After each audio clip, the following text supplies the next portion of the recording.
हुकूमती उम्मीदवार जो थे दोनों, सादिक संजरानी साहब वो सेनेट चेयरमैन मुंतखब हुए और उसके साथ मिर्ज़ा मोहम्मद आफरीदी साहब जो है वो डिप्टी चेयरमैन मुंतखब हुए। हुकूमती उम्मीदवार यूसुफ रजा गिलानी साहब और अब्दुल गफूर हैदरी साहब को शिकस्त का सामना हुआ।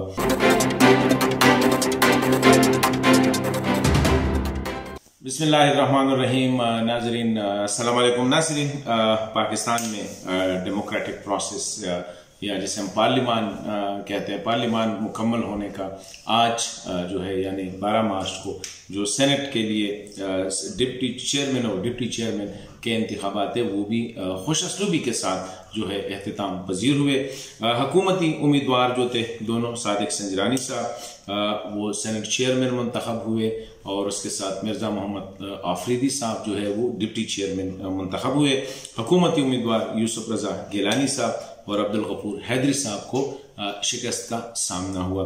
आज इलेक्शन जो है ऐसे माहौल में हुए कि ओवरऑल माहौल अच्छा था, लेकिन अर्ली इन द मॉर्निंग जो सेनेट का इजलास शुरू हो रहा था जिसमें ओथ टेकिंग सेरेमनी थी नए सेनेटर्स की, उस वक्त जो जहाँ पे इलेक्शन बूथ बनाया गया था वहाँ पे स्पाई कैमरेज जो है वो नस्ब किए गए थे। वो एक बहुत बड़ी कंट्रोवर्सी है, किसने किए हैं, किस मकसद के लिए किए हैं, इन सवालात के जवाब अभी आने हैं।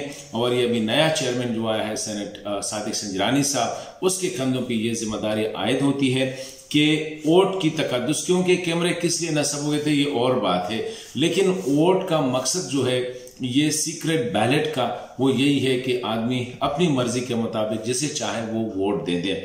ये कैमरे किसने लगाए थे? हुकूमत ने। हुकूमती अफराद कहते हैं कि इनकी इन्वेस्टिगेशन होनी चाहिए, अपोजिशन भी कहती है कि इनकी इन्वेस्टिगेशन होनी चाहिए। तो इन्वेस्टिगेशन होनी चाहिए और लॉजिकल एंड तक उसको ले जाना चाहिए।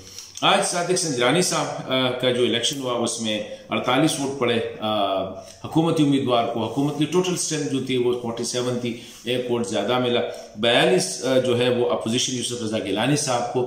यूसुफ रजा गिलानी साहब के 7 वोट जो है वो मुस्तरद हो चुके हैं और एक वोट जो है वो दोनों का, क्योंकि वो दोनों दरमियान में स्टैंप लगा हुआ था, तो मतलब है कि टोटल 8 वोट जो है वो मुस्तरद हुए। अपोजिशन की तरफ से इल्ज़ाम लगाया जा रहा है कि जो गिलानी साहब के जो वोट मुस्तरद हुए हैं वो मुस्तरद नहीं है। वो ठीक है क्योंकि एक ही बॉक्स है, 2 बॉक्स नहीं है, लेकिन जो स्टैंप लगाया गया था वो नाम वाली साइड पे था, वो खाली जगह थी, वहां पे नहीं थी। हुकूमती जो मौक़िफ़ है वो यही है कि जहां पे खाली खाना दिया गया था वहां पे स्टैंप लगना चाहिए। तो मैं समझता हूं कि अभी ये जो इलेक्शन हुए इससे पहले यूसुफ रजा गिलानी साहब जो जब जीते थे उस वक्त सिचुएशन ये थी कि पार्लियामेंट के अंदर, नेशनल असेंबली के अंदर हुकूमती इत्तेहाद के वोट ज्यादा थे, लेकिन वो हारे और यूसुफ रजा गिलानी साहब जीते और हुकूमती उम्मीदवार जो थे हफीज शेख साहब वो हार गए थे। अभी सेनेट में अपोजिशन की तादाद ज्यादा है, हुकूमती तादाद कम है। 47-51 यानी 47 हुकूमत के थे और 51 जो थे यानी 51 वो अपोजिशन के थे, लेकिन जो उम्मीदवार जीते वो हुकूमती उम्मीदवार जीते। मिर्जा आफरीदी साहब ने जो वोट हासिल किए वो 54 यानी अपने स्ट्रेंथ से ज्यादा, हुकूमत की 47 से ज्यादा, मतलब 7 वोट ज्यादा लिए हैं। उसको भी ये वोट डेफिनेटली अपोजिशन ने डाले होंगे। तो वो जो हाई मॉरल ग्राउंड और ये वगैरह जो बातें हो रही थी, मेरे ख्याल में इसमें दोनों अपोजिशन और हुकूमत दोनों जो है वो बैलेंस हो जाते।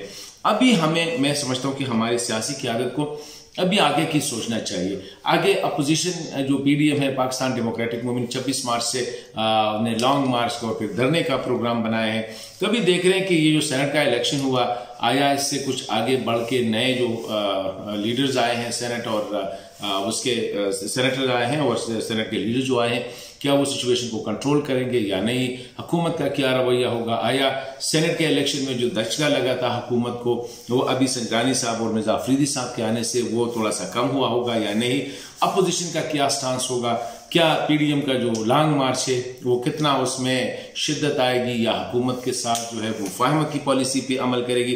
तो बहुत से सवाल आते हैं। इससे पहले पाकिस्तान के और भी बहुत से मसाइल है, लेकिन सियासी अदम इस्तेहकाम जो है वो नजर ऐसा आ रहा है कि शायद आने वाले दिनों में अपोजिशन जो है वो मजीद शिद्दत के साथ अपनी तहरीक को जो है वो आगे लेके जाएंगे, जिससे हुकूमत के लिए मसाइल बढ़ सकते हैं।